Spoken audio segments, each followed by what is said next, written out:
They called it a violation. I called it history. A 200-year-old white oak rising at the center of my property like a cathedral spire, roots running deeper than any homeowners association ever dreamed of digging. Its canopy spread wide enough to shade half my yard in summer, leaves turning molten gold every October, acorns dropping with the rhythm of rain on tin. Kids carved their initials in its bark decades before I bought the place. Birds nested there like it was their fortress. My father once told me, a man who plants a tree plants himself. But I didn't plant this one. I inherited it, like a gift from generations past. Then came the letter. Certified, of course, slipped under my door with all the smug efficiency of bureaucracy. Remove unauthorized vegetation. Community safety hazard. Immediate compliance required. The words bled arrogance. Typed in bold Times New Roman, signed by HOA President Marjorie Kane, a woman who treated every property line like a battlefield and every blade of grass like a soldier under her command. I read it standing under the oak itself. Sunlight filtered through its branches, painting dappled patterns across the ground. My hand rested on its bark, rough ridges against my calloused fingers. The letter trembled in the wind. Hazard, they called it. A tree older than their bylaws, older than their subdivision, older than the very notion of HOAs in this county. I crumpled the paper in my fist, but the sound of chainsaws echoed in my head. Because I knew where this was going. They didn't issue threats unless they were prepared to enforce them. My name's Daniel Whitmore, 56 years old, carpenter by trade, son of a park ranger, and apparently the latest enemy of Oak Ridge Estates HOA. 20 years I've lived here, tending my modest brick house, raising my daughter, fixing roofs for neighbors who couldn't afford a contractor. Never missed a dues payment. Never parked a boat in the wrong spot. My crime. Loving a tree too much. Marjorie Kane. Imagine a realtor who never sold a home but still walked every cul-de-sac like she owned the deeds. Perfectly ironed blouses, nails sharp enough to etch citations into glass. She had ruled this HOA for over a decade, turning petty grievances into policy. The woman once fined a neighbor $75 for wind chimes deemed audibly invasive. She measured holiday lights with a tape measure and carried a laminated copy of the bylaws in her designer purse like it was scripture. The oak was in her crosshairs long before the letter. At meetings, she'd glare at me when branches rustled during storm season, muttering about falling limbs and liability. Never mind that the tree had withstood 2 centuries of tempests, its trunk scarred but steady. Never mind that it had been inspected by arborists who declared it healthy. In Marjorie's mind, it was an eyesore, a nuisance, and, most importantly, an obstacle to her vision of uniform landscaping. I didn't take their threat lightly. I dug out the HOA rulebook, flipping through page after page of restrictions. Lawn height, paint color, driveway material. But nowhere, not once, did it mention the forced removal of century-old trees. Their authority ended where those roots began. Yet there it was, their signature at the bottom of the page, daring me to resist. That night, I walked the yard in silence, the oak looming against a moonlit sky. Its branches creaked softly, like an old man stretching stiff joints. I thought of my daughter climbing it as a child, legs dangling from its lowest limb. I thought of my father, teaching me to sand wood smooth enough to catch sunlight on its surface. This wasn't just a tree. It was memory. It was continuity. It was defiance against time itself.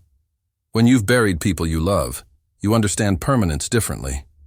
My wife rests 3 miles away, under granite polished cold by rain. The oak felt like a bridge to her, a reminder of Sunday afternoons spent in its shade, her laugh carrying like wind through the leaves. Cutting it down would be like cutting out my heart. By morning, I'd made my decision. They could take my money, my patience, maybe even drag me into court.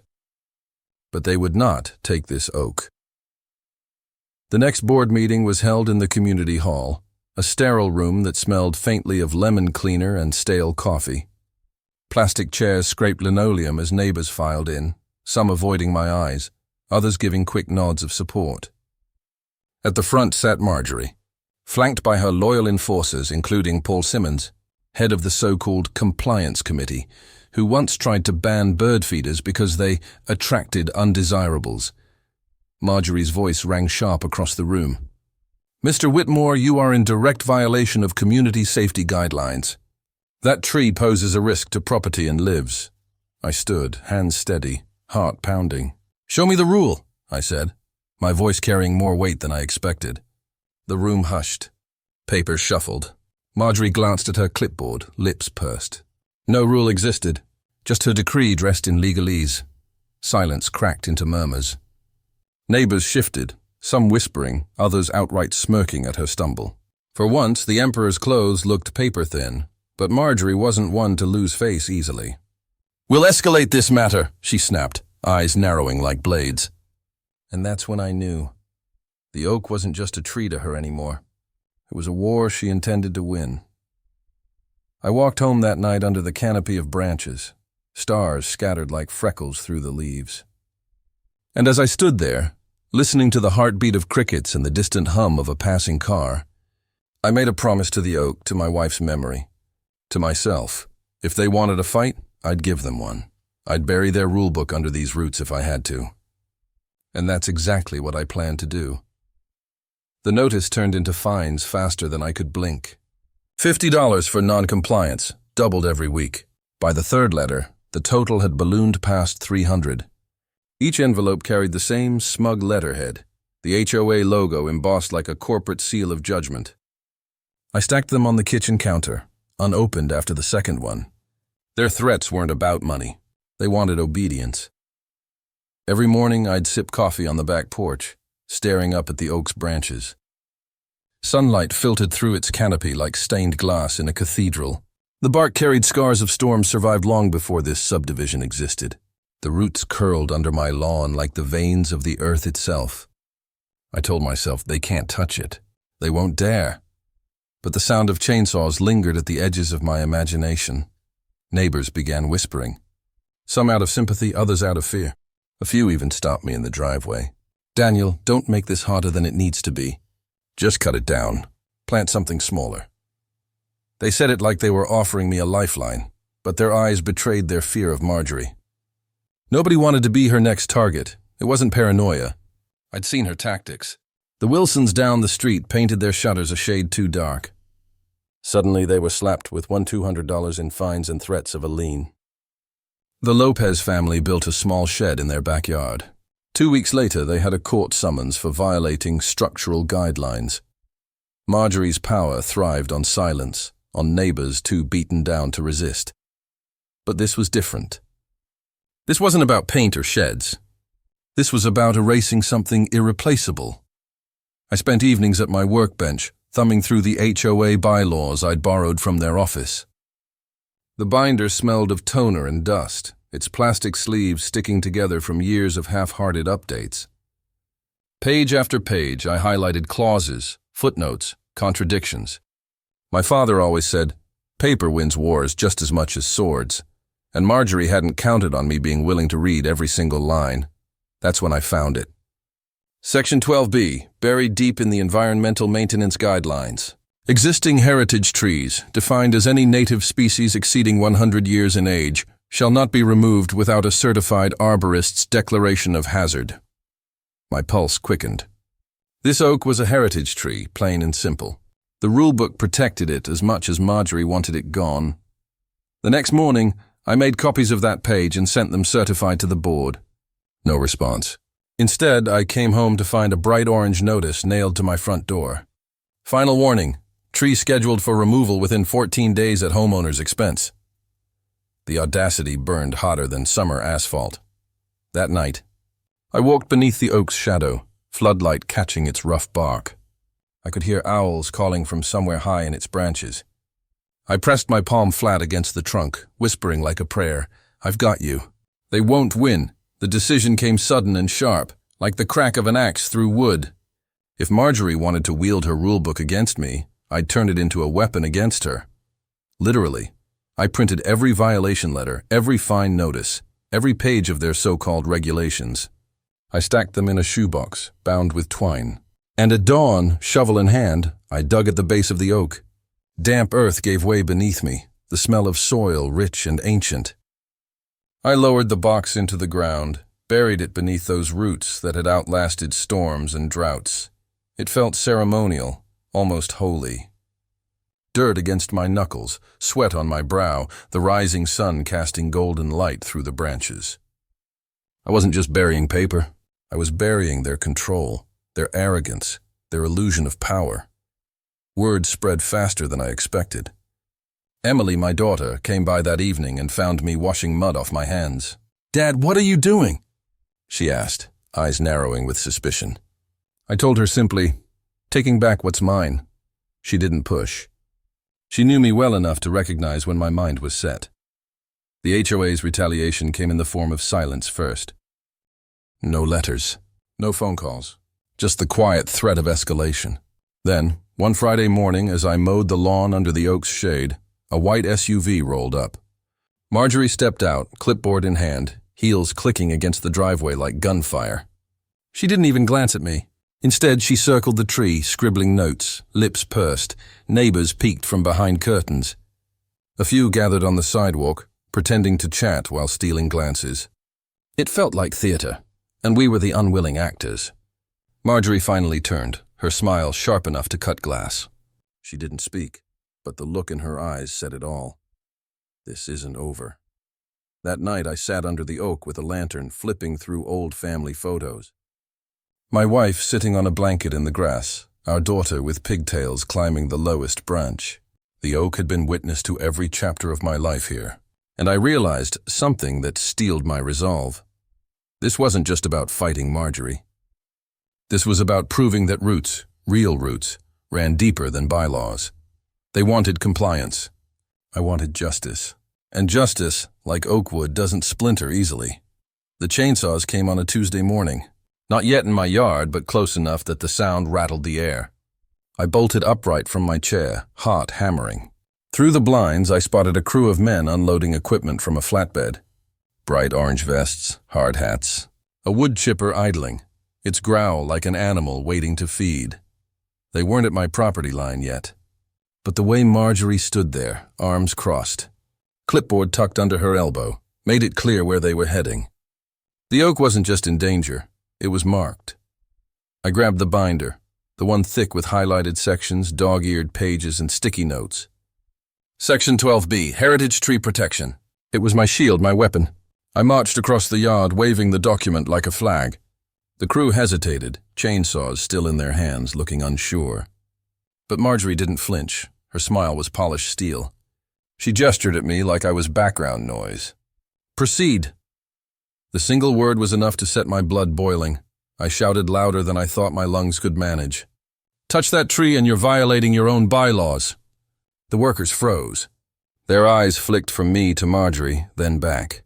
One of them lowered his saw, mumbling something under his breath. Even they could sense something was off. That was the crack I needed. I shoved the page at the foreman. He read in silence, brow furrowed, then looked at Marjorie. "Ma'am, we need an arborist's sign-off for this." His tone wasn't defiance. It was caution. The kind of tone workers use when they know liability could ruin them. Marjorie's cheeks flushed crimson, her authority slipping for the first time in public view. She snapped the clipboard shut and ordered the crew back into their trucks. They packed up, engines roaring, gravel crunching under their tires as they left. But the damage wasn't undone. My victory was temporary. I knew it, and so did she. That night, I walked the perimeter of the oak, lantern in hand. Shadows stretched long across the lawn, crickets filling the silence. I ran my fingers across the bark, whispering the same promise I'd made before. "I've got you." But under that promise, a new feeling simmered. Fear. If they couldn't take it legally, what would stop them from trying something underhanded? The fear proved justified 2 days later. I woke to find spray paint on my mailbox. "Remove it." Black letters, jagged and rushed. My stomach dropped. It wasn't just the HOA now. It was neighbors, emboldened by Marjorie, willing to intimidate. I stood there in the morning sun, hands shaking, wondering how far this war was about to go. Emily came by that evening. She noticed the paint, the tension in my shoulders, the sleepless look on my face. She sat across from me at the kitchen table, her voice low but steady. "Dad, this is getting dangerous. Maybe Maybe it's not worth it. Her words hit harder than the graffiti. She didn't understand. This wasn't about a tree anymore. This was about dignity. About refusing to let a bully rewrite history or erase something sacred because it inconvenienced her plans. I didn't argue with Emily.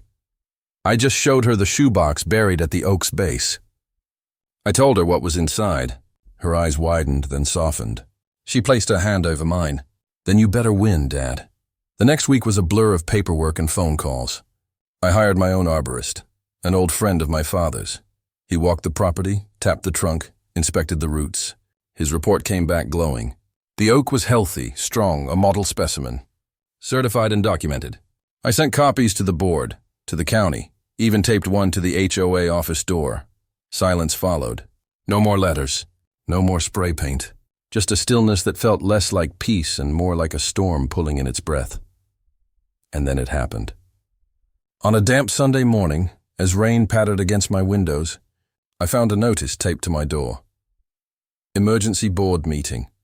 Removal of hazardous vegetation. The word hazardous was underlined twice. I sat on the porch steps, the paper crumpling in my fist. Rain soaked through my shirt, but I didn't move. The oak loomed above me, its leaves dripping with water, branches swaying in the wind. It had survived centuries of storms, and now, its survival hinged on whether I could outmaneuver a woman drunk on power. The battle wasn't over. It was only shifting into a higher gear. The board meeting wasn't held in some grand hall. It was crammed into the fluorescent-lit clubhouse, the kind of room that smelled faintly of stale coffee and carpet cleaner. Plastic chairs lined the walls. A folding table at the front served as the board desk, stacked with binders and clipboards.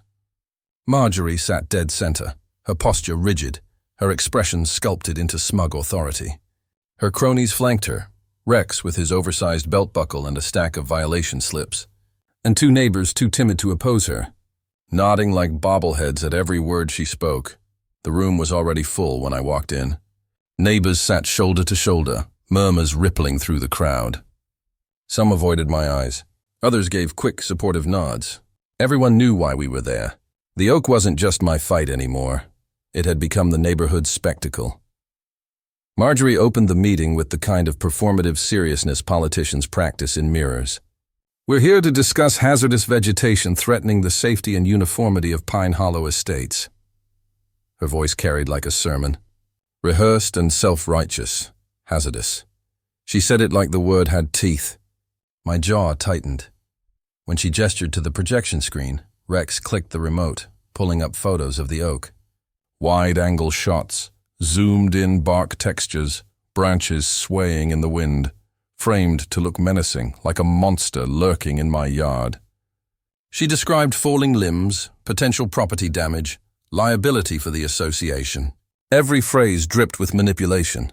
But then it was my turn. I stood, binder in hand, my palms sweaty but steady. I read from the arborist's certified report. Healthy, strong, stable, no hazard. I held up Section 12B, the clause Marjorie had hoped no one would notice. Heritage tree protection. My voice didn't tremble. I made sure of it. The room went silent. For a heartbeat, I thought I'd won. Then Marjorie leaned forward, lips curling into a predator's smile. The board reserves the right to override guidelines when community safety is in question. She tapped her manicured nail against the binder like she was hammering a coffin shut. And I have 3 signatures already in support. The air shifted. My stomach dropped.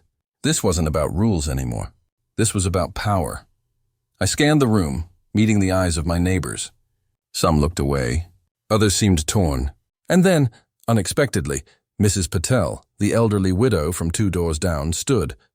Her voice quavered but carried conviction. That tree has been here longer than any of us. My grandchildren play under it. It isn't dangerous. What's dangerous is erasing history for convenience. Her words sparked murmurs.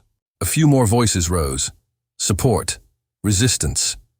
The meeting teetered on the edge of chaos. Marjorie slammed her gavel, calling for order. But the momentum had shifted. She could feel it.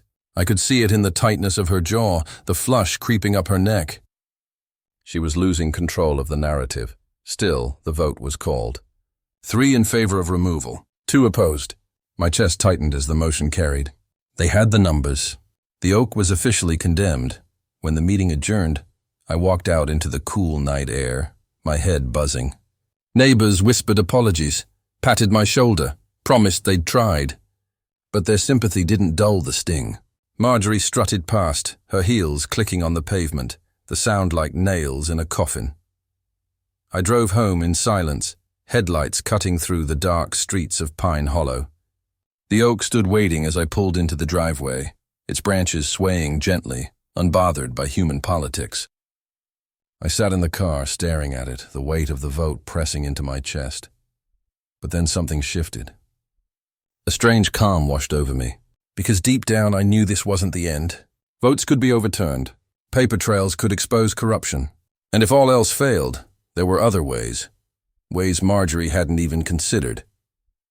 As I stepped out of the car, the night air carried the scent of rain-soaked earth. I walked to the base of the oak, knelt and pressed my hand against its trunk. Beneath the soil lay their rulebook, their threats, their power, all buried, feeding the roots of the very thing they wanted gone. The battle had escalated. But for the first time I wasn't afraid. Because while they played games with paper and pens, I had something stronger. I had patience.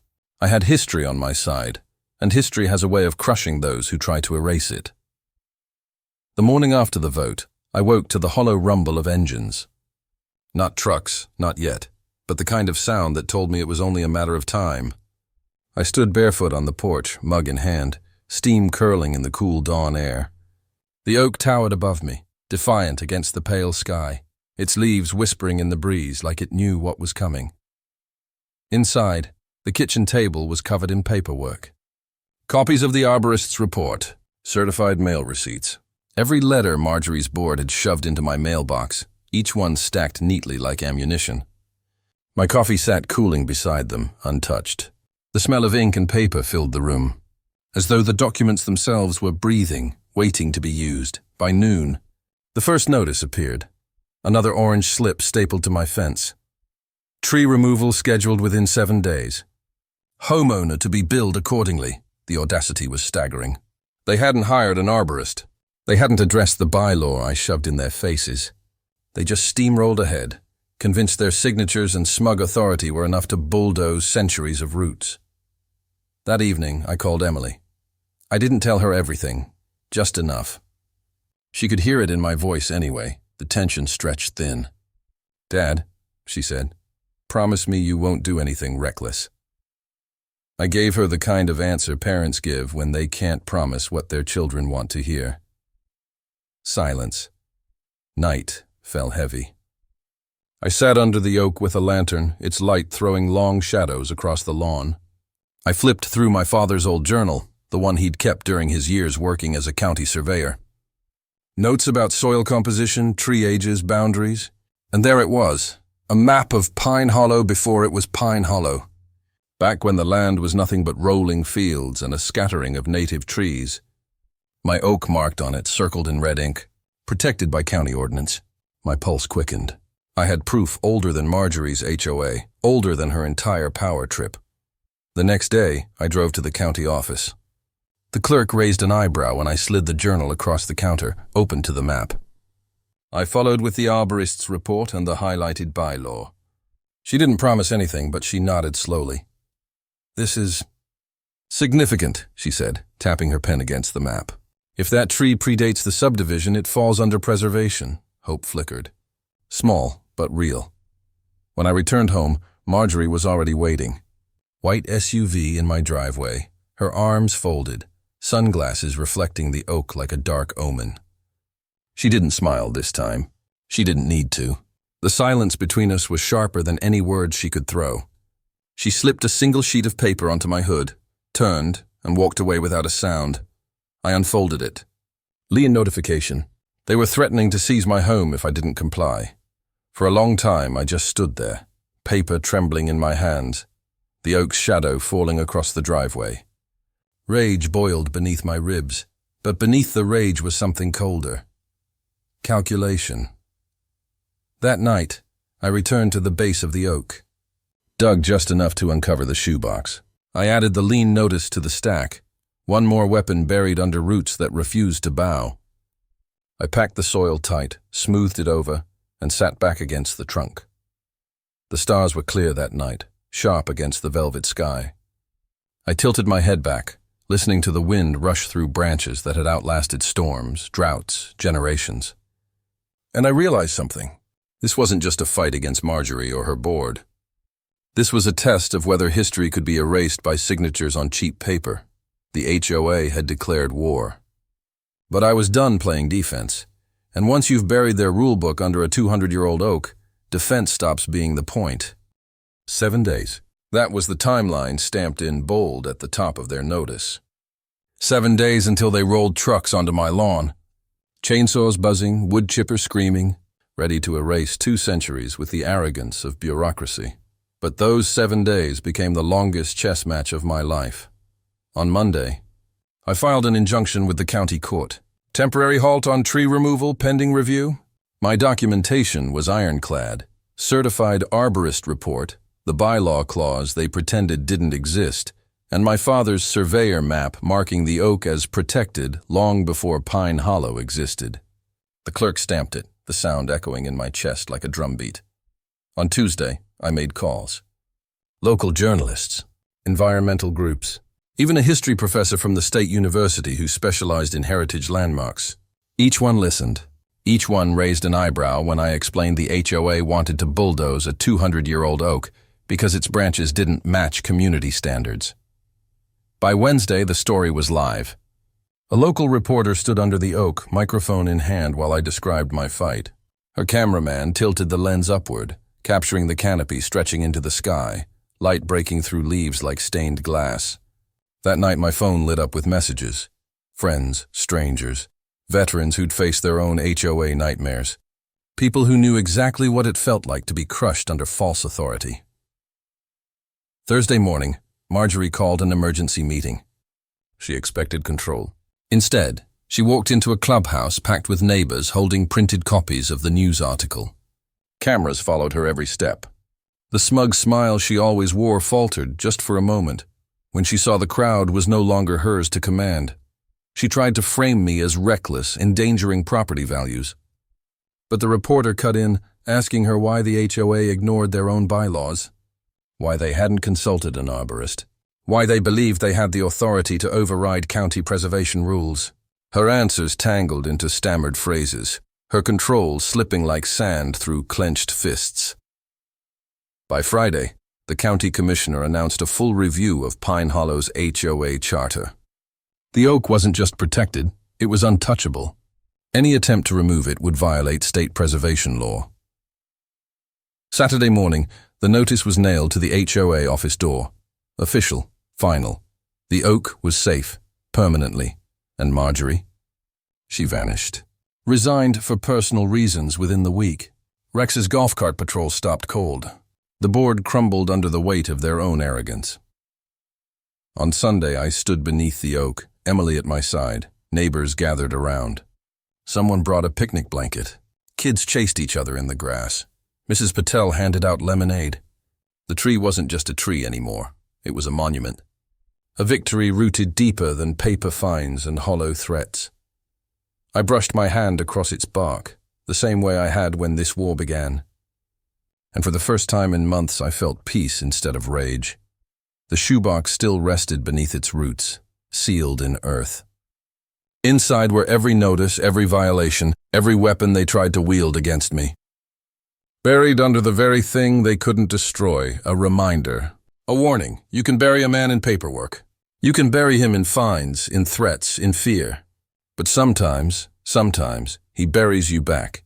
And in Pine Hollow, under a 200-year-old oak, that's exactly what happened.